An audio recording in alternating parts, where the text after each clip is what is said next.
Rakan.Pinto.co, Menteri Agama RI Nasaruddin Umar diminta untuk meningkatkan literasi keagamaan, terutama bagi para dai atau pendakwah. Permintaan ini disampaikan oleh anggota Komisi 8 DPR RI dari fraksi PKB, Maman Imanul Haq dalam rapat di Kompleks Parlemen Jakarta.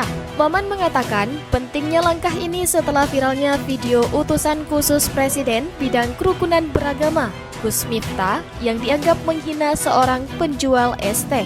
Ia juga menekankan perlunya sertifikasi bagi para pendakwah. Menurutnya sertifikasi ini penting untuk mencegah kejadian serupa terulang. Ia juga mengingatkan agar modernisasi beragama tidak membuat masyarakat kehilangan kecintaan kepada Pancasila. Sebelumnya diberitakan, kasus ini bermula ketika Gus Miftah, yang juga dikenal sebagai pendakwah ternama, menuai kontroversi akibat ucapannya kepada seorang penjual es teh. Dalam video yang viral, Gus Miftah melontarkan kata-kata yang dianggap tidak pantas. Setelah menuai kritik, Gus Miftah meminta maaf dan mengaku khilaf. Ia menyebut ucapannya hanyalah bagian dari candaan dan berjanji lebih berhati-hati di masa depan.